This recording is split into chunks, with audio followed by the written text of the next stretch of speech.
Hello everybody, zero period के इस नए वीडियो में आपका स्वागत है, वेलकम है।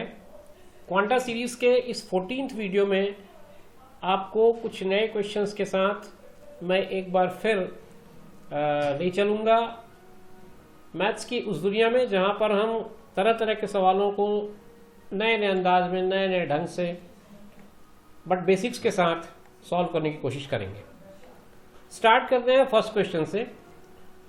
फर्स्ट क्वेश्चन है the value of √6 plus √6 plus √6। ये लगातार इस तरह से चलते जा रहा है और ये इनफाइनाइट तक है, तो आपको इसकी वैल्यू निकालनी है। ठीक है, आप जब इस क्वेश्चन को सॉल्व करेंगे तो ये इस तरह का क्वेश्चन है कि अगर मैं इसके बेसिक्स पे जाऊं तो मैं इसको x अज्यूम कर लूं अगर, तो ये क्वेश्चन कुछ इस तरह से हो जाएगा।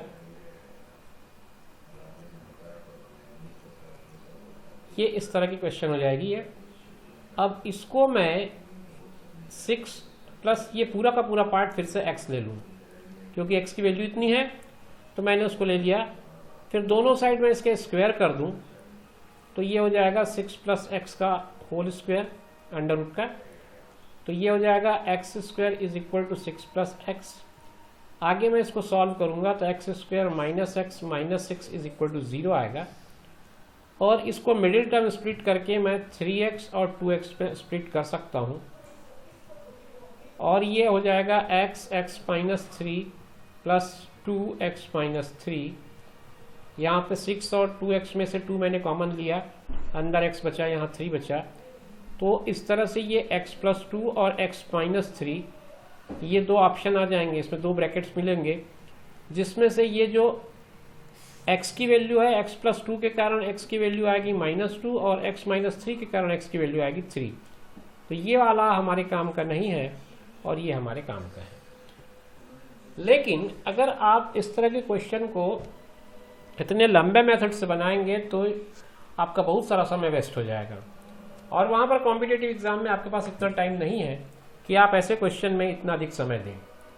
तो उसके लिए आप क्या करिए, जो नंबर है, जैसे आपका 6 है और उसके बाद फिर √6 है, फिर √6 है, मतलब ये जो नंबर है इसको दो ऐसे फैक्टर्स पे कन्वर्ट करिए जिनके बीच का डिफरेंस 1 हो।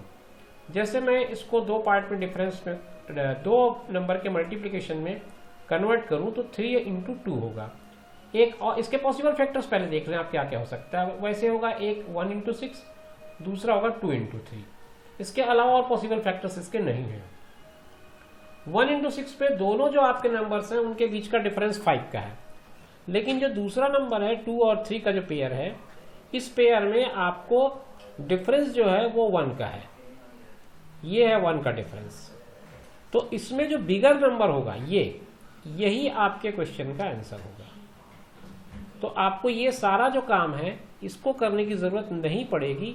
आप अगर इसको फैक्टराइज कर लेते हैं वहीं, और आपने जो बिगर नंबर है उसको देख लिया, तो आपका बिगर नंबर ही आपके क्वेश्चन का सोल्यूशन हो जाएगा, और आप आसानी से इसमें सीधे सीधे टिक लगा सकते हैं ऑप्शन ए पर। ओके, क्वेश्चन 2 देखते हैं। क्वेश्चन 2 में कहता है the population of A town is 15,000 if the number of males increased by 8% and that of females by 10%, then the population would increase to 16,300. Find the number of females in the town. एक शहर है, उसकी आबादी है 15,000 की, उसमें जो population में इंक्रीज हो रहा है वो कुछ इस तरह से हो रहा है कि जो मेल हैं यानी कि जो पुरुष है वो 8% के रेट पे इंक्रीज हो रहा है, और जो फीमेल है यानी कि महिलाएं हैं वो 10% के रेट पे इंक्रीज हो रहे हैं। अब ऐसा इंक्रीज होने के बाद नया जो पॉपुलेशन है वो हो जा रहा है 16,300 का। आपको ये बताना है कि नंबर ऑफ फीमेल्स इसमें कितने हैं। ठीक है, चलिए हम क्वेश्चन को ऐसे समझते हैं कि अभी जो आबादी है यानी पॉपुलेशन है वो 15,000 की है। अगर इसमें पूरा 10% का इंक्रीज कर दूं मैं, तो 15,000 का 10% हो जाएगा 1500, और न्यू पॉपुलेशन जो बनेगा वो हो जाएगा 16,500। आपने 15,000 में 1,500 और ऐड कर दिया जो कि इंक्रीज हुआ है। तो इंक्रीज होने के बाद ये जो पॉपुलेशन है ये हो जा रहा है 16,500। 16,500 हो जा रहा है, लेकिन आपके क्वेश्चन में वो कह रहा है कि 16,300 होता है। तो इसका मतलब कितना ज्यादा बढ़ गया हमारे हिसाब से, अगर कैलकुलेशन को सही करें तो ये 200 ज्यादा बढ़ गया। अब ये 200 क्यों बढ़ा? क्योंकि हमने दोनों को, मेल और फीमेल दोनों को 10% के रेट से इंक्रीज कराया था, जबकि आपका जो मेल इंक्रीज है वो हो रहा है 8% के रेट पे। तो ये जो 200 है ये 2% है जो एक्स्ट्रा हो रहा है। वो जो एक्स्ट्रा 2% है वो है। तो 2% अगर 200 है तो फिर 1% हुआ 100। ठीक है, अगर आप परसेंट के हिसाब से जाएं तो 2% अगर 200 है तो 1% 100 होगा। तो इसलिए पूरा 100% अगर निकाले तो ये हो जाएगा आपका 10,000। यानी कि आपके नंबर ऑफ मेल जो होंगे वो हो जाएंगे 10,000, क्योंकि मेल का जो इंक्रीज है वो 8% था, हमने उसको 10% लेके किया था। तो टोटल नंबर ऑफ मेल आपको 10,000 यहाँ पे मिल जाएगा। अब ये 10,000 अगर मेल्स हैं तो जो बचा हुआ है यानी कि 5,000 वो आपके फीमेल्स हो जाएंगे। ठीक है, और यही आपको फाइंड आउट करना था। तो आपका जो आंसर होगा वो हो जाएगा 5,000 का। तो ये केवल आपके थॉट प्रोसेस की बात है। आपने क्या किया, पूरा 15,000 में से 10% बढ़ा दिया। तो जब 15,000 का 10% बढ़ाया तो वो 1,500 हो गया। 1,500 होने के कारण आपका नया जो पॉपुलेशन है वो 16,500 हो गया, लेकिन होना चाहिए था उसको 16,300। तो 16,300 की जगह 16,500 क्यों हो गया? क्योंकि हमने 2% एक्स्ट्रा लिया है। 2% एक्स्ट्रा किसका लिया है? मेल का ले लिया है। तो मेल का 2% अगर 200 है तो टोटल मेल कितने हो जाएंगे? 10,000 हो जाएंगे। सिंपल सा कैलकुलेशन है। तो नंबर ऑफ मेल आपने निकाल लिया 10,000। अब बच गए जो, आप ऑब्वियस सी बात है कि वो फीमेल हो जाएंगे। तो आपका आंसर जो आ जाएगा वो 5,000 आ जाएगा, नंबर ऑफ फीमेल्स। ओके, तीसरा क्वेश्चन एवरेज पे बेस्ड है। The average age of 4 boys 5 years ago was 9 years. On including a new boy, the present average age of all the 5 boys is 15 years. The present age of the new boy is. देखो question जो बोल रहा है वो औसत का प्रश्न है। ये कह रहा है कि 4 बच्चे हैं और चारों बच्चों का 5 साल पहले का औसत 9 साल है। अब एक नया बच्चा आ गया आज के दिन, और नए बच्चे के आने के बाद जो नया औसत है, आज का औसत, प्रेजेंट औसत, वो हो जा रहा है 15। तो आपको ये बताना है कि ये जो नया बच्चा आया है, present age of new boy, ये बताना है आपको। देखो, अगर आज से 4 साल पहले या 5 साल पहले या 10 साल पहले की बात कर रहा है एवरेज में, इससे 5 years अगो की बात किया। 5 years अगो अगर उसका एवरेज 9 है तो आज की डेट पे इनका एवरेज हो जाएगा कितना? प्रेजेंट एवरेज जो है 9 में 5 जोड़ दे तो 14 हो जाएगा। तो 4 जो बच्चे हैं उनकी सबकी एज मैं मान लेता हूं 14 साल की। ठीक है, ये सबके 14 साल के हैं आज की डेट पे। अब एक नया बच्चा आया। ये जो नया बच्चा आ रहा है ये अब खेल बिगाड़ दे रहा है। तो नया बच्चा के आने के बाद 5 बच्चे हो गए और उनका एवरेज हो जाएगा 15। तो मैं ये करता हूं कि जो नया बच्चा आया उसका उम्र 15 ले लूं यहां, तो इनमें सब में एक एक बढ़ाएगा वो, तब ये लोग 15 होंगे, और तब ये सबका एवरेज, पूरा का एवरेज 15 बनेगा। मतलब वो जो नया बच्चा आया है उसकी एज ये 15 और 1 2 3 और 4, यानी कि ये 19 साल का बच्चा है जो आके आपके ग्रुप में शामिल हो गया, और उसने आने के बाद आपके एवरेज को डिस्टर्ब कर दिया और 14 की बजाय वो 15 का एवरेज बन गया। तो ये केवल थॉट प्रोसेस का क्वेश्चन है। आप इसमें कहीं ज़्यादा बेसिक लगाने की ज़रूरत नहीं है, और ना ही कैलकुलेशन पार्ट पे पढ़िए।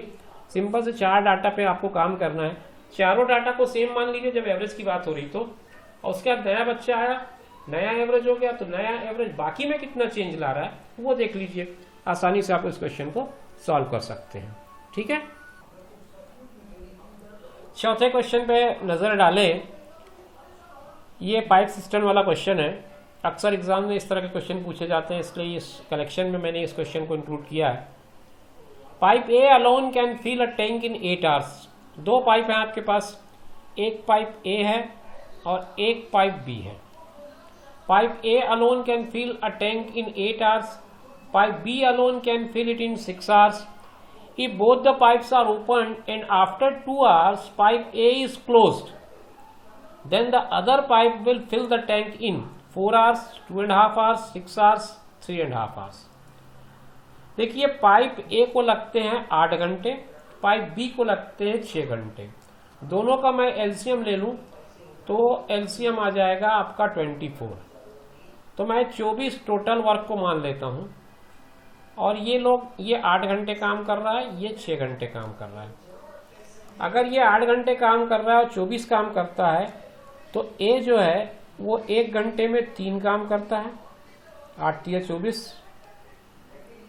और ये जो है वो 1 घंटे में 4 काम करता है। ये 1 आवर्स वर्क है इनके। ए जो है 3 काम करता है, बी जो है 4 काम करता है। अब पहले हमने क्या किया है, ए और बी दोनों को खोल दिया है, तो ए और बी दोनों मिलके 4 और 3 यानी कि 7 काम कर रहे हैं 1 घंटे में। 1 घंटे में ये दोनों 7 काम कर रहे हैं, तो 2 घंटे में ये दोनों मिला करके 7 गुणित 2 यानी कि 14 काम कर लेंगे। मतलब 2 घंटे तक जब दोनों पाइप खुले हुए हैं तब आपका 14 काम हो गया। 24 में से आपने 14 काम करवा लिया, तो कितना काम बच गया, वर्क रिमेनिंग। 24 में से आपने 14 काम करा लिया, 10 काम बचा है आपका। अब इस 10 काम को अकेले आपको बी से कराना है, एक क्लोज हो गया। तो अब टाइम टेकन बाय बी, 10 काम उसको कराने हैं, वो 1 घंटे में कितना काम कर रहा है, 4 काम कर रहा है। तो 10/4 है, 2 पंचे 2 तिया, सॉरी 2 दूनी 5/2 यानी कि 2.5 आवर्स। तो आपका ऑप्शन बी इसका करेक्ट ऑप्शन होगा, और इस पे आप टिक लगाएंगे, 2.5 आवर्स आएगा इसका आंसर। पाइप बी जो है वो उसको बाकी काम को 2 सही 1/2 यानी कि 2.5 घंटे में पूरा कर लेगा। ठीक है, क्लियर है क्वेश्चन? एक बार फिर रिपीट कर दूं। 2 पंप है, 2 पाइप है, एक 8 घंटे में भरता है, एक 6 घंटे में भरता है। 8 और 6 का अगर एलसीएम निकाल लो तो 24 हो जाएगा। ये 24 को मैंने पूरा काम मान लिया। तो जब पूरा काम 24 है तो ए को 8 घंटे लग रहे हैं, मतलब 1 घंटे में वो 3 काम कर रहा है। बी के बारे में बात करें तो बी को 6 घंटे लगते हैं, मतलब 1 घंटे में वो 4 काम कर रहा है। दोनों एक साथ काम करेंगे तो 4 और 3 मिला के 7 काम करेंगे। दोनों जब 7 काम करेंगे तो ये 2 घंटे के अंदर जब काम करेंगे तो ये 7 दूनी 14 काम पूरा कर लेंगे। आपने 24 में से 14 काम करा लिए तो बचे 10 काम। 10 काम आपको कराने हैं केवल बी से, क्योंकि ए को आपने क्लोज कर दिया है। तो आप बी के काम से डिवाइड कर दें, 5/2 आंसर आ जाएगा आपका, और मिक्स फ्रैक्शन में 2.5 आंसर आ जाएगा। ठीक है, आगे बढ़े लास्ट क्वेश्चन की तरफ। फ्रेंड्स, इस वीडियो के इस आखिरी क्वेश्चन में हम डिस्कस करेंगे एक बढ़िया इंटरेस्टिंग क्वेश्चन, और इस इंटरेस्टिंग क्वेश्चन के डिस्कशन के बाद आज का ये वीडियो हम पूरा कर लेंगे। क्वेश्चन ये कहता है, a farmer divides his heard of cows among his 4 sons so that the first son gets 1/2 of the herd, the second gets 1/4, and the third son gets 1/5, and the fourth son gets 7 cow. Find how many cows he had. बढ़िया question है। देखिए, एक किसान है, किसान के पास कुछ गाय है, उन गायों का बंटवारा करता है। बंटवारा ऐसा करता है, उसके 4 बेटे हैं, 4 बेटों के बीच वो बंटवारा करता है। बंटवारा ऐसे करता है कि आधा जो है वो पहले बेटे को दे देता है, दूसरे को 1/4 दे देता है, 1/4 दे देता है, तीसरे को 1/5 दे देता है, 5वां हिस्सा दे देता है। अब जो बच जाते हैं 7 गाय, वो उनको चौथे बेटे को दे देता है। आपको ये बताना है कि उस किसान के पास कितनी गायें थी। ठीक है, फर्स्ट को उसने कितना दिया, फर्स्ट को उसने दिया 1/2, सेकेंड को कितना दिया उसने सेकंड को दिया उसने 1/4, थर्ड को कितना दिया उसने, थर्ड को दे रहा है वो 1/5 और फोर्थ को वो दे रहा है 7। ये नंबर में है, ये पार्ट में नहीं है, ये ध्यान रखें। तो जो पार्ट वाला है इनका आप सम कर लो, तो 1/2 प्लस 1/4 प्लस 1/5 इनका एलसीएम लोगे अगर आप तो ये 20 आ जाएगा। 2 से 10 बार, 4 से 5 बार, 5 से 4 बार। सिंप्लीफाई करूंगा तो 5 और 4 9 और 10 19, 19/20। एक में से होल में से 19/20 दे दिया तो ऑब्वियस सी बात है फोर्थ सन को मिला है 1/20। 19/20 बाकी तीनों को मिला, बचा हुआ 1/20 इसको मिला। 1/20 अगर उसको मिला है जो कि 7 के इक्वल है और ये इक्वल है 7 के, तो इसका मतलब टोटल काउ जो उस फार्मर के पास था वो 7 × 20 के इक्वल हो जाएगा। तो इस तरह से 140 गाय उस किसान के पास थी। तो आपके क्वेश्चन का आंसर जो बनेगा वो 140 काउज आएगा। ऑप्शन बी में आप बिना किसी हिचक के टिक लगा सकते हैं। ये आपके क्वेश्चन का सोल्यूशन है, बहुत सिंपल सा सोल्यूशन है।